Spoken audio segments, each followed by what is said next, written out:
வணக்கம். விளக்கு ஏற்றும்போது எல்லோருக்கும் இருக்கிற மிகப்பெரிய பிரச்சனை எண்ணெய் கசிகிறது தான்.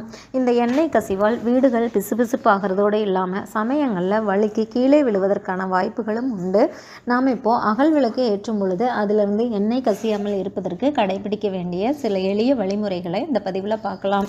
பழைய விளக்குகளானாலும் சரி, புதிய விளக்குகள் ஆனாலும் சரி, முதல்ல ஒரு 4 மணி நேரம் நம்ம தண்ணீரில் போட்டுட்டு அதுக்கப்புறமா எடுத்து அதை சுத்தமாக தொடச்சிட்டு உபயோகப்படுறது ரொம்பவும் நல்லது. இதனால் விளக்குகள் எண்ணெய் குடிக்காது.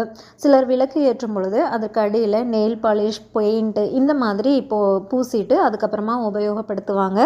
அதையும் மீறி எண்ணெய் கசிவு ஏற்பட்டுச்சு அப்படின்னு சொன்னால் நம்ம பொதுவாகவே அகல் விளக்கே ஆனாலும் கூட நம்ம வெறும் தரையில் விளக்குகளை வைக்கக்கூடாது.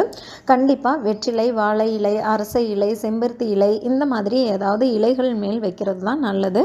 அப்போது அந்த எண்ணெய் கசிவு கொஞ்சமாக மட்டுப்படும். அதே மாதிரி நம்ம சின்ன சின்ன தட்டுக்கள் கிடைக்கிறத நம்ம வாங்கிக்கலாம். சில்வர் தட்டுக்களோ இல்லை செம்பு தட்டுக்களோ நம்ம வாங்கிட்டு உபயோகப்படுத்திக்கலாம். அது பார்த்திங்கன்னா நம்ம ஒரு 50-60 விளக்கு வைக்கும்போது நம்ம எல்லாத்துக்குமே நம்ம வாங்க முடியும்னு சொல்ல முடியாது.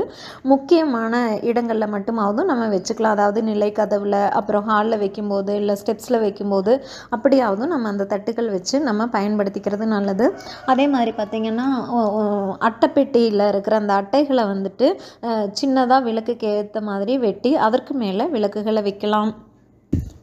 பொதுவாகவே நம்ம விளக்குகளை தேர்ந்தெடுக்கும் போதும் அச்சு விளக்குகள், அச்சில் வார்த்த விளக்குகள் இல்லாமல் கை விளக்குகள் வாங்கினோன்னா அவ்வளோ ஜாஸ்தி எண்ணெய் கசிவு இருக்காது. அதே மாதிரி எண்ணெய் கொஞ்சம் தரையில் கசிஞ்சிருச்சு அப்படின்னு சொன்னால் அப்போவே கொஞ்சம் கோதுமை மாவு எடுத்து அதில் துணி போட்டு தொடச்சி எடுத்துட்டோம் அப்படின்னு சொன்னால் நம்ம வழுக்கி விடுறதுக்கான வாய்ப்பு ரொம்ப கம்மி. தீபம் ஏற்றுவது அவசியம் அப்படின்னாலும் நம்முடைய பாதுகாப்பு மிக மிக முக்கியம். இந்த திருக்கார்த்திகை திருநாளில் நம் குடும்பத்தோடு பாதுகாப்பாகவும் சந்தோஷமாகவும் கொண்டாடுறதுக்கு இந்த மாதிரி ஒரு சில டிப்ஸ் ஃபாலோ பண்ணுறது நல்லது. மேலும் தகவல்களுக்கு சேனலை சப்ஸ்கிரைப் பண்ணுங்கள். தேங்க்யூ.